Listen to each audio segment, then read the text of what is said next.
Une semaine avant l'anniversaire de mes parents, j'ai retiré tout l'argent et j'ai bloqué les cartes. Ce jour-là, mon frère s'est vanté avec enthousiasme qu'il achèterait un appartement luxueux pour nos parents et s'est moqué de moi en me qualifiant de grande profiteuse. Mais cela n'a pas duré longtemps. Le lendemain matin. Je m'appelle Sabrina. J'ai 32 ans et je suis soi-disant le plus grand échec de toute ma famille. La grande salle de banquet était remplie de rires résonnants tandis que chaque invité tournait toute son attention vers la scène centrale brillamment éclairée où se tenait actuellement l'attraction principale de la soirée.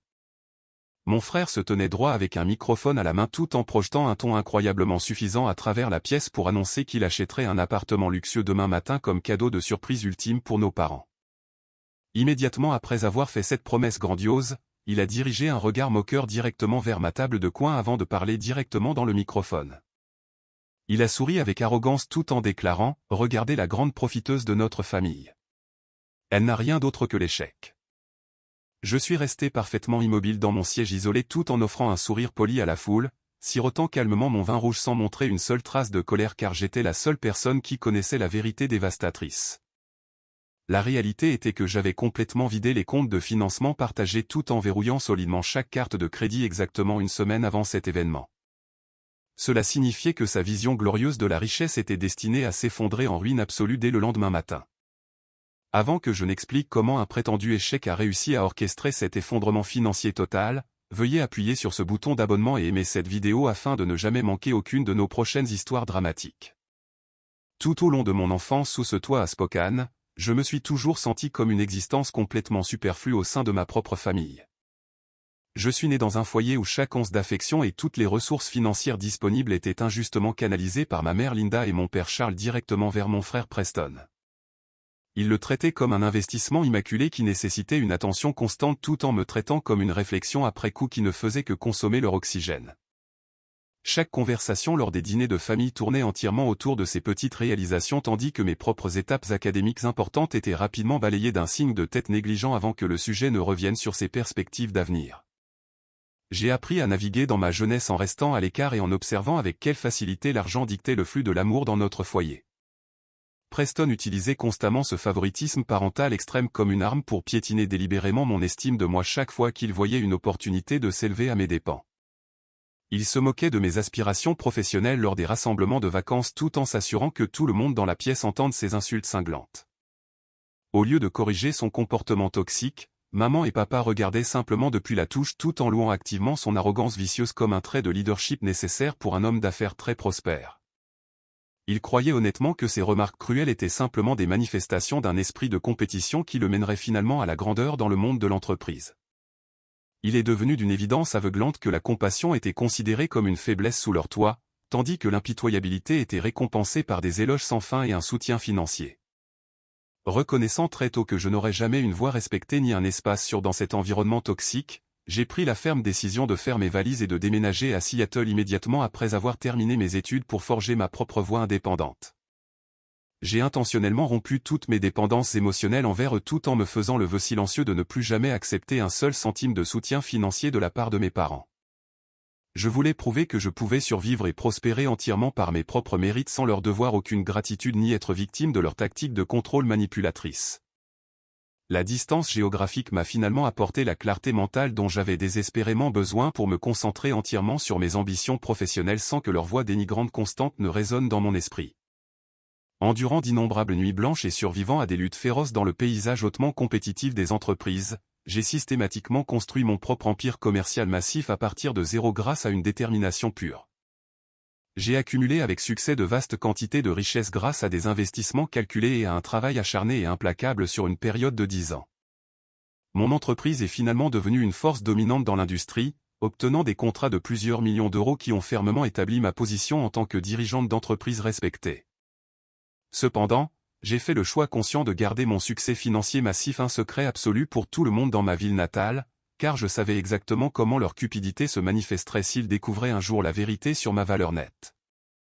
Chaque fois qu'ils me convoquaient formellement à la maison pour leurs rassemblements familiaux obligatoires, je maintenais intentionnellement un style de vie incroyablement simple pour éviter d'attirer une attention indésirable sur mon véritable statut financier. Je portais délibérément mes vêtements discount les plus ordinaires et je conduisais un vieux véhicule économique juste pour entretenir l'illusion soigneusement conçue de la médiocrité. je m'asseyais tranquillement à leur table de dîner extravagante tout en les écoutant se vanter de leurs petites victoires financières, sans jamais mentionner les acquisitions d'entreprises lucratives que j'avais finalisées quelques heures auparavant. Ces choix calculés ont permis à ma famille de continuer confortablement à croire que j'étais toujours un échec pathétique qui luttait désespérément pour joindre les deux bouts dans l'impitoyable grande ville.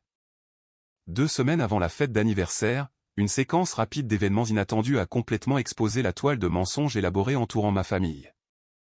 J'ai reçu un appel téléphonique bref et remarquablement froid de mes parents uniquement pour m'informer des détails logistiques de leur célébration à venir sans offrir aucune amabilité. Ils ont récité le programme officiel et l'emplacement du lieu avec une efficacité transactionnelle qui ne laissait absolument aucune place à une véritable chaleur ou affection parentale envers leur propre fille. Pendant toute cette conversation frustrante, ni maman ni papa n'ont pris la peine de poser une seule question sur ma vie personnelle ou sur mon bien-être actuel vivant seul à Seattle. Ils ont simplement exigé ma présence obéissante pour remplir une chaise et maintenir la fragile illusion publique d'un rassemblement familial heureux pour leurs riches invités de banlieue. Presque immédiatement après la fin de cette conversation dédaigneuse, Preston a appelé mon numéro personnel en utilisant son ton condescendant familier qui dégoulinait toujours d'une supériorité non méritée. Il n'a absolument pas perdu de temps avant de se moquer bruyamment de mes prétendues difficultés financières tout en demandant sarcastiquement si j'avais réussi à rassembler assez de petites monnaies pour offrir un cadeau décent à nos parents à cette occasion monumentale. Il a parlé avec la certitude absolue d'un homme qui croyait fermement qu'il se tenait au sommet du monde de l'entreprise tout en regardant de haut un échec pathétique qui méritait à peine sa précieuse attention. Il n'a même pas fait de pause pour me laisser formuler une réponse avant de se lancer avec empressement dans un monologue grandiose sur ses propres plans financiers magnifiques pour la célébration d'anniversaire à venir. Sa voix a gonflé d'une fierté odieuse alors qu'il criait presque son grand projet dans le récepteur pour s'assurer que je saisissais pleinement l'ampleur de sa prétendue richesse massive. Il a ri avec arrogance dans le récepteur avant de déclarer « Je vais acheter une maison luxueuse dans le quartier le plus riche pour eux.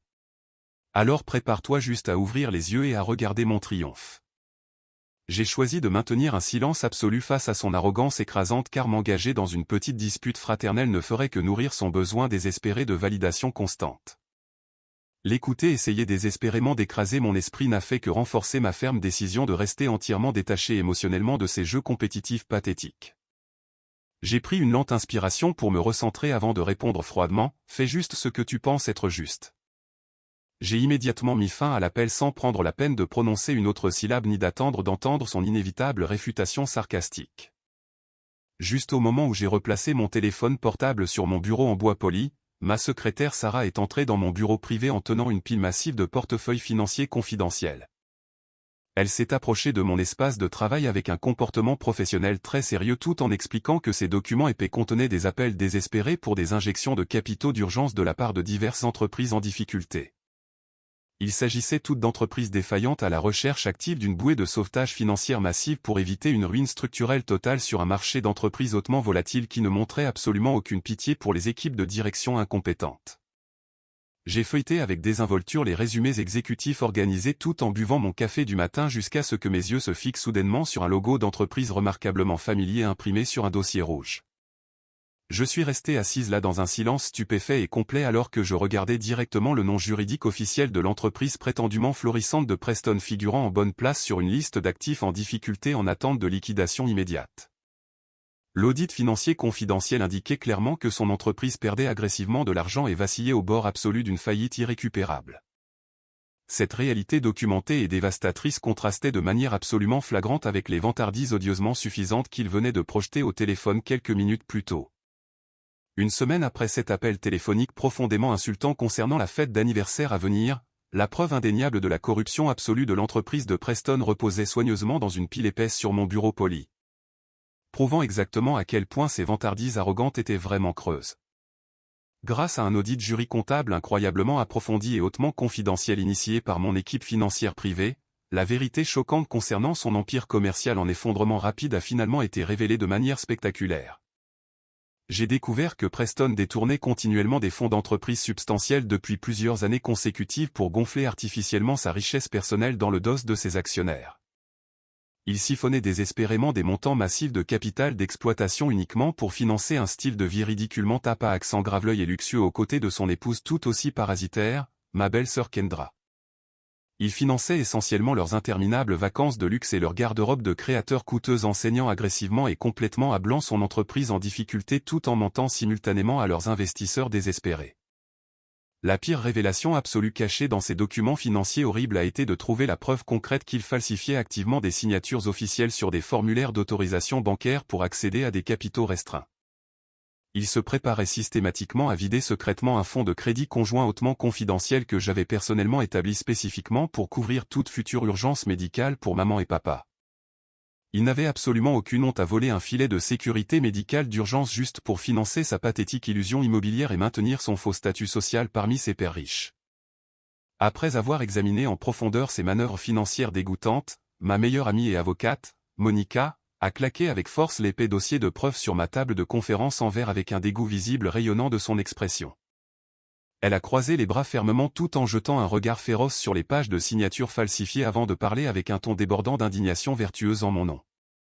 Elle a secoué la tête dans une incrédulité totale face à l'audace pure de ses actions prédatrices avant de demander « Il te traite vraiment comme rien de plus qu'un distributeur automatique de billets. Vas-tu simplement laisser passer cela ?» Je l'ai regardé avec des yeux entièrement froids tout en tournant lentement chaque page individuelle des relevés bancaires accablants sans montrer une seule once d'hésitation ou de regret persistant. Les dernières traces d'obligations familiales se sont complètement évaporées de mon esprit alors que j'examinais méticuleusement la preuve indéniable de sa trahison financière prévue contre mes comptes privés. J'ai maintenu un regard absolument fixe tout en répondant froidement à son inquiétude entièrement justifiée concernant ma prochaine action. Je vais lui montrer exactement quelles sont les conséquences d'avoir touché à mon argent. Prenant des mesures immédiates et incroyablement décisives, j'ai fermement ordonné à mon équipe de gestion de patrimoine de retirer complètement chaque centime de ce fonds médical conjoint compromis avant la fermeture des banques pour la journée. J'ai ensuite contacté les principales institutions financières pour geler en permanence toutes les cartes de crédit liées à ce compte spécifique afin de démanteler complètement son faux stratagème d'achat de maison avant même qu'il ne puisse se concrétiser. Il n'y aurait absolument aucun capital disponible restant sur ces comptes lorsqu'il tenterait inévitablement de glisser ces cartes en plastique inutiles à l'agence immobilière le lendemain matin. Exécutant simultanément la phase finale de ma stratégie de représailles, Monica a utilisé une société écran d'entreprise fortement obscurcie pour acheter légalement toutes les dettes d'entreprise en difficulté de Preston auprès de ses prêteurs paniqués à une simple fraction du coût initial. Nous avons ensuite agi rapidement dans les ombres financières pour accumuler discrètement les blocs massifs d'actions à droit de vote que son conseil d'administration terrifié vendait frénétiquement pour échapper à la faillite imminente de l'entreprise.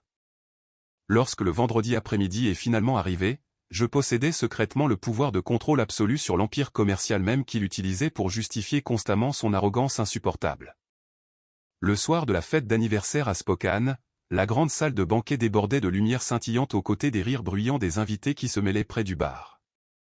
Je suis entré dans le lieu sans être remarqué, comme un fantôme invisible naviguant à travers la foule riche avant de prendre tranquillement ma place assignée à une table de coin très obscurcie près des portes de la cuisine. Pendant ce temps, Preston et Kendra étaient complètement entourés d'un troupeau massif de participants enthousiastes qui les couvraient d'une flatterie massivement fausse qui résonnait dans toute la pièce. Ils s'imprégnaient de l'admiration superficielle avec des sourires avides tout en ignorant activement mon arrivée silencieuse à l'arrière de l'élégante salle à manger car ils étaient trop occupés à se prélasser dans leur fausse gloire. Au moment exact où Preston est monté sur le podium décoré pour prononcer son toast très attendu, il s'est immédiatement lancé dans un discours incroyablement prétentieux conçu entièrement pour caresser son propre ego démesuré. Il a magistralement manipulé ses mots pour se peindre comme le sauveur ultime de notre lignée familiale avant d'annoncer avec grandeur son intention d'acheter une maison outrageusement chère pour nos parents vieillissants.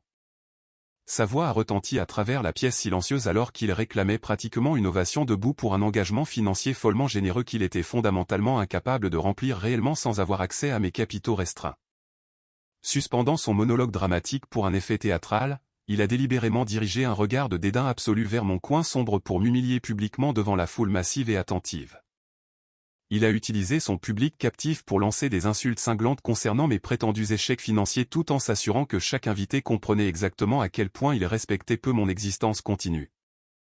Au lieu d'intervenir pour protéger leur propre fille de cette agression verbale totalement non provoquée, maman et papa ont simplement souri avec une fierté écrasante à leur fils riche. Ils avaient l'air sincèrement ravis par sa démonstration de domination sans montrer une seule once d'inquiétude parentale pour la dégradation publique vicieuse que j'endurais actuellement. Une invitée plus âgée assise juste à côté de moi s'est penchée avec une expression de pitié profonde peinte sur son visage ridé tout en observant tranquillement le spectacle en cours sur la scène principale.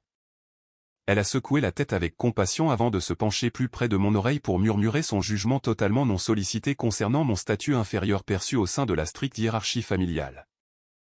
Elle a soupiré lourdement tout en fixant ma tenue simple avant de déclarer « C'est vraiment dommage que vous ne puissiez pas avoir ne serait-ce qu'une fraction du succès de votre frère, car cette famille ne peut clairement compter que sur lui. » J'ai doucement porté mon verre de vin en cristal à mes lèvres tout en offrant à la femme moralisatrice un sourire parfaitement calme qui masquait complètement la destruction financière absolue attendant dans les ombres imminentes.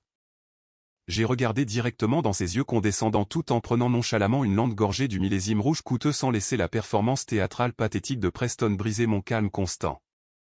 Maintenant une aura de tranquillité absolue au milieu de l'humiliation continue résonnant à travers la pièce. J'ai répondu doucement, parfois, les choses les plus scintillantes sont les plus faciles à briser quand le soleil se lève enfin. Au lieu d'exploser dans un accès de colère prévisible ou de m'effondrer en larmes pathétiques comme il s'y attendait probablement, j'ai simplement reposé le verre à moitié vide sur la nappe blanche immaculée. Je me suis lentement levé de ma chaise isolée tout en brossant la poussière invisible de ma tenue simple pour préparer mon départ silencieux de l'environnement étouffant et toxique. Je suis sorti de la salle de banquet résonnante dans un silence complet tout en me disant fermement que cette production théâtrale ridicule avait officiellement atteint sa conclusion inévitable. Les applaudissements d'une douceur écœurante pour la fausse générosité de Preston se sont entièrement estompés derrière les lourdes portes en bois alors que je sortais dans l'air frais de la nuit pour attendre la belle catastrophe de demain. Exactement à 9h00 le lendemain matin, le masque parfaitement conçu que Preston portait si fièrement a été officiellement déchiré à l'intérieur de l'agence immobilière incroyablement luxueuse du centre-ville. Preston a escorté maman et papa dans le bureau de courtage haut de gamme avec un comportement extrêmement arrogant qui exigeait pratiquement une soumission immédiate du personnel administratif. Il s'est pavané avec détermination vers le comptoir en marbre poli tout en parlant bruyamment de sa richesse massive, rayonnant d'une confiance totalement non méritée. Alors qu'il se préparait à finaliser la paperasse, il a nonchalamment sorti la carte de crédit premium pour traiter le dépôt financier massif pour la propriété follement chère qu'il leur avait publiquement promise la veille. Le terminal de paiement numérique a continuellement clignoté des messages d'erreur rouge et en colère tout en refusant fermement chaque tentative de transaction qu'il a désespérément initiée sous les yeux attentifs du personnel rassemblé. Refusant d'accepter le rejet public embarrassant, il a exigé de manière agressive que la réceptionniste contacte directement l'institution bancaire pour résoudre ce qu'il prétendait avec arrogance être un problème technique ridicule. Un représentant du service client remarquablement froid par le biais du haut-parleur l'a ensuite informé que le titulaire principal du compte avait complètement vidé les fonds et verrouillé en toute sécurité chaque carte connectée exactement une semaine auparavant. La voix automatisée a effectivement confirmé que son prétendu puits de richesse sans fond était totalement inexistant, le laissant regarder fixement le morceau de plastique inutile tremblant dans sa main. L'agent immobilier principal a fixé intensément ses mains visiblement tremblantes avec une profonde suspicion avant de s'éloigner de manière décisive des documents financiers inutiles éparpillés sur le bureau immaculé. Le courtier chevronné avait clairement déjà été témoin de démonstrations pathétiques similaires de fausses richesses auparavant et n'a absolument pas perdu de temps pour mettre fin à la mascarade ridicule qui se déroulait dans le hall. Maintenant un ton hautement professionnel mais incroyablement direct qui a coupé le silence tendu, l'agent a formellement abordé la situation humiliante de manière directe. Je suis désolé, monsieur. Votre carte ne peut pas terminer la transaction, nous sommes donc obligés d'annuler immédiatement ce contrat d'achat de maison. Alors que de lourdes gouttes de sueur froide se formaient rapidement sur son front et coulaient sur son col coûteux, son téléphone portable a soudainement éclaté avec un appel entrant urgent. Il a répondu à l'appareil avec des doigts tremblants seulement pour entendre ses cadres d'entreprise frénétiques livrer une série de mises à jour catastrophiques concernant l'état fragile de son empire commercial en ruine. La voix paniquée à l'autre bout a annoncé la nouvelle absolument dévastatrice que leurs derniers investisseurs restants avaient officiellement fui l'entreprise en perdition pour éviter une ruine financière catastrophique. De plus, le cadre terrifié a révélé qu'une entité complètement anonyme avait exécuté avec succès une prise de contrôle totale de l'entreprise en acquérant toutes leurs dettes en difficulté pendant les heures de négociation du petit matin. Perdant complètement le peu de sang-froid fragile qu'il possédait encore devant les employés de bureau stupéfaits, il a serré fermement l'appareil mobile tandis que son visage rougissait d'une rage incontrôlable. La réalisation dévastatrice que toute son existence fabriquée s'évaporait sous ses yeux l'a amené à abandonner complètement tout sens persistant de décence publique ou de décorum professionnel. Il a crié désespérément dans le récepteur avec un ton de panique absolue qui résonnait bruyamment dans le hall calme de l'agence. « Comment ça, qui a acheté mon entreprise? Vous ne pouvez absolument pas faire cela car je suis le directeur. Maman et papa se tenaient complètement figés dans une horreur absolue près de l'entrée alors que l'horrible réalité de sa tromperie financière massive brisait enfin leurs illusions profondément enracinées. Leur visage brûlait d'un rouge vif avec une honte accablante après avoir été témoin de l'enfant chéri incontesté de la famille exposé de manière si désastreuse comme une fraude pathétique dans un cadre public. Incapable de supporter plus longtemps les regards brûlants du personnel dégoûté de l'agence, le trio profondément humilié a fui à la hâte la société de courtage haut de gamme dans la honte la plus absolue imaginable. Plus tard cet après-midi-là, j'ai traversé avec confiance les portes en verre renforcées du siège social de l'entreprise, accompagné de mon équipe juridique incroyablement redoutable pour finaliser la destruction de son faux empire. Monica et moi avons marché directement dans la vaste salle de conférence principale où Preston s'arrachait actuellement les cheveux dans un désespoir financier absolu tout en regardant fixement ses graphiques boursiers plongeants. Mon apparition soudaine et complètement non invitée dans son sanctuaire exécutif privé l'a fait figer dans une incrédulité totale pendant plusieurs secondes très tendues avant qu'une vague massive de fureur incontrôlable ne consume visiblement tout son corps tremblant. Il ne pouvait tout simplement pas comprendre pourquoi la sœur qu'il avait toujours considérée comme une perdante pathétique se tenait actuellement dans sa salle de réunion. Il a agressivement claqué ses 2 poings sur la table en acajou poli tout en se levant violemment avec une expression incroyablement déformée de pure rage non altérée. Il a désespérément tenté de projeter son autorité habituelle et injustifiée sur la situation de plus en plus chaotique en criant à plein poumon tandis que son visage prenait une teinte violette de colère. Il a pointé un doigt tremblant directement sur mon visage tout en exigeant une obéissance immédiate des employés effrayés rassemblés dans le couloir. « Que diable faites-vous ici ? Sécurité, traînez cet échec hors de mon entreprise immédiatement. » Absolument aucun agent de sécurité n'a osé s'avancer ni suivre ses ordres frénétiques car mon équipe juridique avait déjà soigneusement informé la direction du bâtiment du changement massif de la direction de l'entreprise. Monica s'est avancée à l'avant de la pièce avec une aura de glace professionnelle absolue tout en jetant avec force l'épaisse pile de documents de rachat finalisés directement au centre de la table en bois. Elle a jeté un regard féroce sur sa démonstration pathétique de désespoir avant de livrer l'ultime confrontation avec la réalité d'un ton d'une fermeté dévastatrice qui résonnait dans la pièce silencieuse. Regardez attentivement ces documents car ce n'est plus votre entreprise. La vérité brutale et complètement indéniable s'est abattue sur lui comme une énorme masse de fer alors que sa main tremblante parcourait lentement le contrat d'acquisition juridiquement contraignant éparpillé sur la table. Un regard de pure horreur terrifiante a complètement envahi son visage soudainement pâle alors qu'il traitait enfin les signatures légales indiscutables, confirmant la prise de contrôle complètement hostile de tout son empire commercial. Il s'est tenu complètement paralysé derrière son ancien fauteuil de direction tout en réalisant que la même sœur exacte qu'il avait publiquement piétinée la nuit dernière était maintenant la propriétaire suprême détenant un pouvoir absolu sur la survie de son entreprise. Je me suis approché du bord de la table de conférence et j'ai regardé directement dans ses yeux largement dilatés qui débordaient maintenant complètement d'une véritable terreur paralysante. J'ai refusé de lui offrir ne serait-ce qu'une seule once de pitié ou de pardon familial après les décennies d'abus psychologiques sans fin qu'il m'avait joyeusement infligés pour son propre amusement égoïste. J'ai articulé chaque syllabe avec une précision mortelle absolue pour m'assurer qu'il comprenait pleinement la gravité sévère de sa nouvelle réalité. Maintenant, emballez vos affaires personnelles et sortez de mon bâtiment avant que je n'appelle la police pour vous expulser. Complètement dépouillé de toute sa fierté fabriquée et de son pouvoir d'entreprise volé, Preston a physiquement affaissé ses épaules dans une défaite dévastatrice absolue sans oser prononcer un autre mot arrogant en ma présence. Il a rassemblé silencieusement sa pathétique collection d'articles de bureau personnel dans une petite boîte en carton brun. Tandis que mon personnel de sécurité nouvellement nommé surveillait de près chacun de ses mouvements pathétiques pour garantir une conformité stricte. Il a été escorté sans cérémonie hors du même prestigieux bâtiment d'entreprise qu'il avait activement utilisé pour construire ses illusions frauduleuses de supériorité, ne laissant derrière lui rien d'autre qu'un héritage pathétique d'échecs financiers absolus. Au cours des semaines suivantes, la véritable tempête a finalement commencé à dévaster ce qui restait de ma soi-disant famille dans mon ancienne ville natale.